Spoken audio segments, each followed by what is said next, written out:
FBI agent Peter Strzok was grilled on Capitol Hill over a text exchange with a colleague he was having an affair with during the 2016 presidential campaign.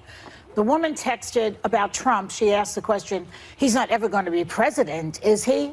And Strzok, the FBI agent, responded, no, he's not. We'll stop it. Okay, so that has caused a hullabaloo with the Republican Congress. They're going bananas. And yesterday they had a hearing. Here's his explanation. In terms of the text that we will stop it, you need to understand that that was written late at night, off the cuff, and it was in response to a series of events that included then-candidate Trump insulting the immigrant family of a fallen war hero. And my presumption, based on that horrible, disgusting behavior, that the American population would not elect somebody demonstrating that behavior to be president of the United States.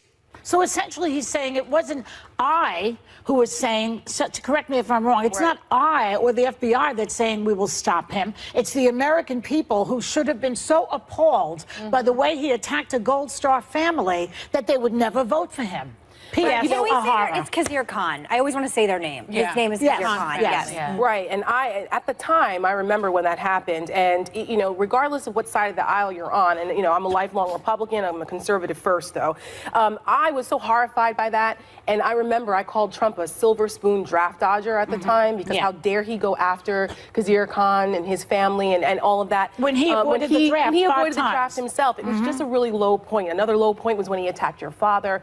You know, Trump seems to have low points. Yes, but this was during at that point in the campaign. To have many low points. And so I understand the concern Republicans had that, oh, you know, this guy was in the FBI, he was head of the Hillary Clinton email investigation, and he did something to stop Trump. But this was a personal conversation. He's only one of many guys. If you saw other clips, it'll show where he talks about there's multiple layers in an investigation of that level. He couldn't stop anything by himself. And if he wanted to stop Donald Trump, he could have simply leaked to the press that Trump was under investigation with the Russian him for that. That's right. He did not do that. But So part if of he the wanted to problem stop is him, he could have done that. leading the investigation. That wasn't his only text. He said, just went to Southern Virginia Walmart. I could smell the Trump support. There were a lot of very anti-conservative, incendiary things said between the texts. I will say, Congressman Steve Cohen wanted to give him a, quote, Purple Heart. If I could give you a Purple Heart, I would. You deserve one. Yesterday, I went home and I watched a ton of the hearings, and I thought it was kabuki theater on both sides.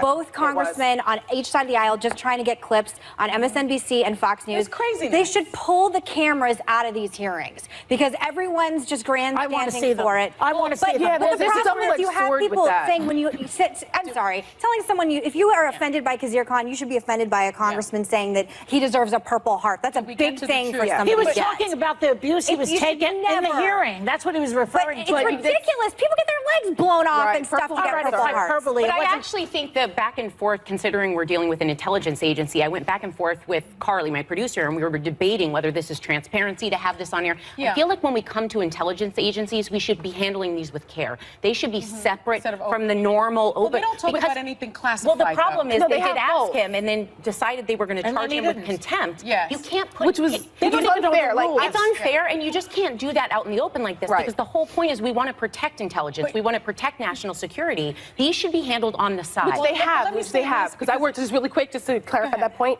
I worked on Capitol Hill for many years, and I've sat through many hearings of all kinds, and I've never seen anything like that. It was a kangaroo court. I'm very ashamed. Yes, they do closed-door hearings for sensitive information. Because the problem was it's an oversight function. And because it's supposed to be so the American people can see what's going on. We want to see what's going on. Right. But Alan Dershowitz brought up that rather than a Mueller investigation, there should be a commission like 911 where it's separate, bipartisan, and not playing out politically. This didn't accomplish anything. When you see it, it actually was a mirror of the uncivil nature of what we're doing in politics these days. Well, a lot of these Republican congressmen were basically Republican. There were Democrats doing it on the other side. The Democrats too, but the Republican congressmen were basically saying to their base, "See, I'm with Democrats Trump," as well. and they're afraid of losing their seats because they have to agree with Trump and protect Trump from the truth and from the Mueller investigation. Trey Gowdy is stepping down. He's not going to be in office anymore. He's not worried about anything. He is. You got your wish. Oh, please with the clapping. He's one of the good ones. I think no, he's not. Yes, he is. This is the problem. Do you want Trump people or do you want non-Trump people? Where's the bell? I hate that bell. Hates that bell. bell. Where's the bell?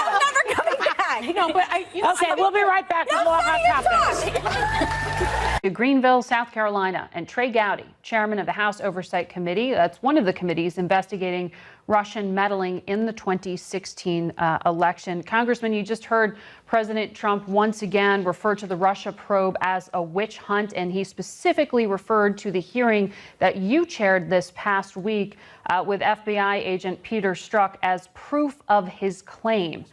Do you agree with the president's assertions, and they do seem aimed here at discrediting the Mueller probe?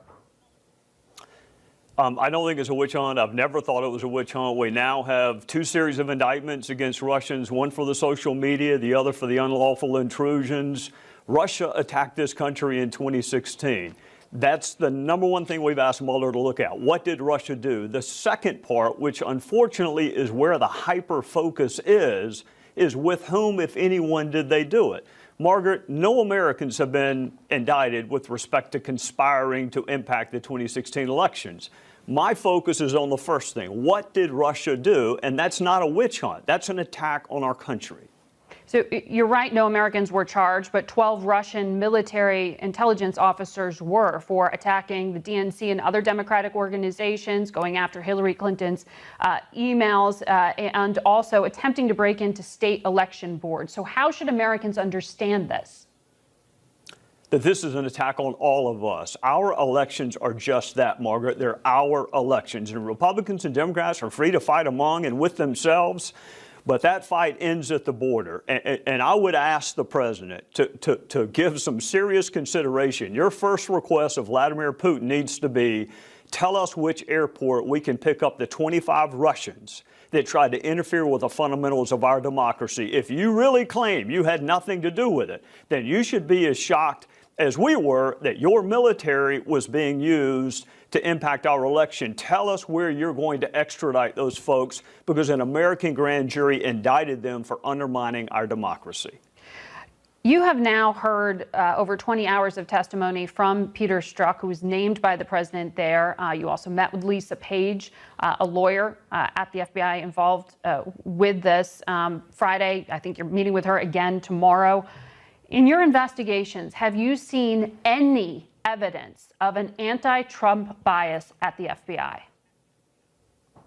Sure. An anti-Trump bias? Absolutely. You just mentioned two of them, Strzok and Page. I mean, Strzok was biased against Trump before he began investigating him. Of course, on August the 6th, he promised to stop his candidacy. On the 15th, he talked about an insurance policy. I think the most damning piece of evidence, Margaret, with respect to bias is the day Bob Mueller was announced, Special Agent Peter Strzok wasn't talking about indictments like you and I just were. He wasn't talking about defending the country like you and I are. He's talking about impeaching the president. That is an unprecedented level of bias. Now, how pervasive it was beyond those two, I think there are 4 or 5 other unidentified Bureau and Department agents and employees who also had bias, but there are 13,000 FBI agents, and 99.9% of them are doing exactly what you would want them to do and exactly the way you would want them to do it. Well, that's a point here, though, that seems to be getting lost, or at least when the president is speaking, he's conflating these specific individuals, the number you put 4 or 5,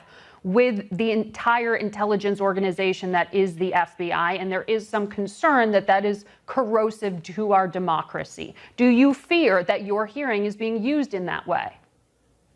Well, our private hearing was much more constructive than the public hearing. I mean, public hearings are a circus, Margaret. I mean, that's why I don't like to do them. I don't do many of them. I mean, it's a freak show. I mean, the private interviews are much more constructive. But I would also say this. I mean, put yourself in President Trump's shoes for just a second.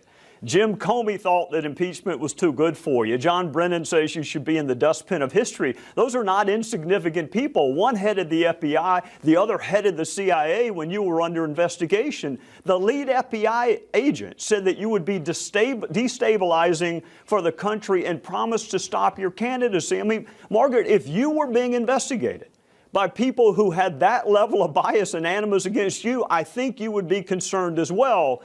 What I would tell the president is no American has been indicted for conspiring to hack the DNC. But Russia did attack us. So focus on the first prong of that Mueller jurisdiction. Let the second prong play out. But so far, the with whom, if anyone, did they do it, we've got a big zero with respect to Americans. But to play devil's advocate here, there were other Republicans who were questioning the president as a candidate and comments he made and whether that made him fit for office. So, I mean, you're not trying to argue that only Trump supporters should be involved with this investigation. No, and thank God Republican candidates for president aren't in charge of counterintelligence investigations. I mean, put politicians in one heap. I mean, thank God we don't put them in charge of major investigations. Peter Strzok was supposed to be a counterintelligence expert. He was put in charge of the probe, and he's going from talking about stopping him to he hopes he resigns to impeachment. Margaret, keep in mind, his main concern when he was trying to deliberate on whether or not to be part of Mueller's probe is that it might not lead to impeachment. I mean, if you are a counterintelligence expert, this is a chance of a lifetime to fight for your country against Russia, and you're concerned that it might not lead to impeachment. I mean, no American would want Peter Strzok investigated them if he had that amount of animus against them. None of us would. Are you going to sign on to this effort to impeach Deputy Attorney General Rod Rosenstein that House Republicans are talking about putting forward this week? No. For what? Impeaching for what? No. Inappropriate.